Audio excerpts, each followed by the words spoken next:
एक गांव था जिसका नाम था लालपुर। उसी गांव में रामू नाम का एक सीधा साधा आदमी अपनी पत्नी लीला के साथ रहता था। रामू मेहनती तो था, लेकिन उसे हर बात भूल जाने की आदत थी।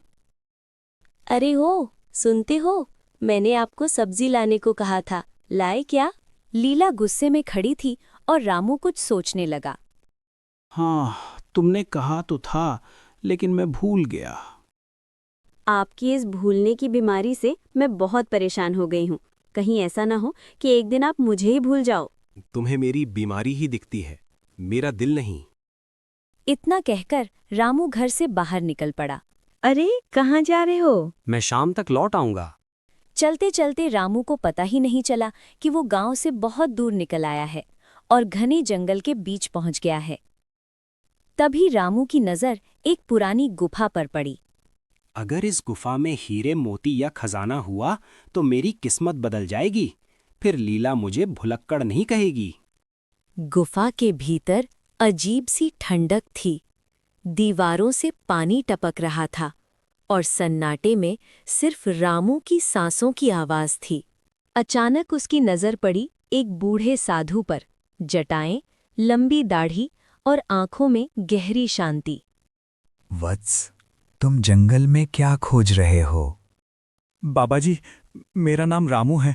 मैं रास्ता भटक गया हूँ। रामू के चेहरे पर डर था, लेकिन बाबा के चेहरे पर करुणा। रास्ता तो हर इंसान भटकता है बेटा। बताओ, मन का रास्ता क्यों भटका है? बाबा जी, मुझे बातें याद नहीं रहती। इसी वजह से मेरी पत्नी मुझसे नाराज रहती है। बाबा ने आंखें बंद की, जैसे रामू की परेशानी समझने की कोशिश कर रही हूँ। भूलने की बीमारी सिर्फ दिमाग की नहीं होती बेटा, ये मन की भी होती है। तो क्या इसका इलाज है बाबा जी? बाबा ने अपनी झोली से एक पुरानी जंग लगी चाबी निकाली। मेरे पास दवा नहीं, लेकिन ये चाबी तुम्हारी किस्मत बदल सकती है। एक चाबी? मेरी किस्मत? दक्षिण दिशा में एक काली पहाड़ी है। वहां जाकर कहना, मेरा हुक्म सुने और पत्थर खुले। अंदर 3 दरवाजे होंगे, सिर्फ दाहिना दरवाजा खोलना। अगर लालच में कोई और दरवाजा खोला तो खाली हाथ लौटोगे। मैं आपकी हर बात मानूंगा बाबा जी। रामू ने चाबी थामी, बाबा के चरण छुए और गुफा से बाहर निकल आया। उसे लगा आज उसकी किस्मत बदलने वाली है। गांव लौटते समय रामू के कदम तेज थे, मन सपनों से भरा था। आज बड़े खुश लग रहे हो, कहाँ गए थे? लीला, आज जो हुआ ना, उससे हमारी किस्मत बदल जाएगी। रामू ने सारी कहानी सुना दी, बस मंत्र बताते समय फिर अटक गया। मंत्र क्या था? वो पहाड़ खुल जा। नहीं, हाँ, मेरा हुक्म सुने और पत्थर खुले। लीला चुप हो गई। उसे डर था कहीं ये चाबी रामू को और मुश्किल में न डाल दे। अगली सुबह सूरज निकलते ही रामू उठ गया। आज उसकी आंखों में नींद नहीं, सपने थे। सपने किस्मत बदलने के। रामू ने गांव की आखिरी पगडंडी छोड़ी और चल पड़ा दक्षिण दिशा की ओर, जहां थी काली पहाड़ी। आज सब बदल जाएगा। रास्ता आसान नहीं था, कभी प्यास लगी, कभी पैर डगमगाए, लेकिन लालच ने रामू को रुकने नहीं दिया। दोपहर ढलते ढलते रामू काली पहाड़ी के सामने खड़ा था। सामने था एक विशाल पत्थर। बाबा जी, आपकी बात झूठी ना हो। मेरा हुक्म सुने और पत्थर खुले। धरती कांपी, पत्थर सरका और एक गहरी गुफा खुल गई।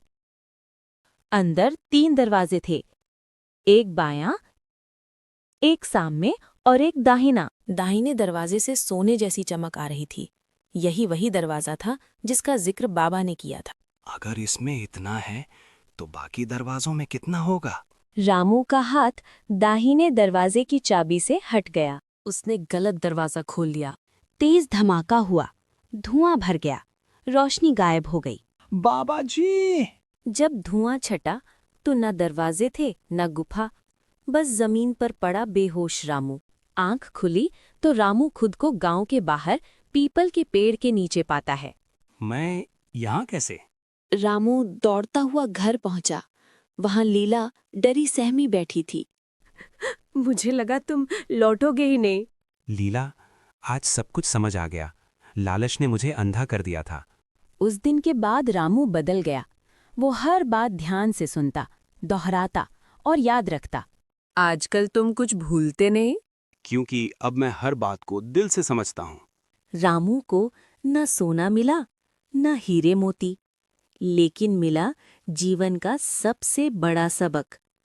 जो इंसान अपनी गलती से सीख लेता है, उसकी सबसे बड़ी बीमारी खुद ब खुद ठीक हो जाती है।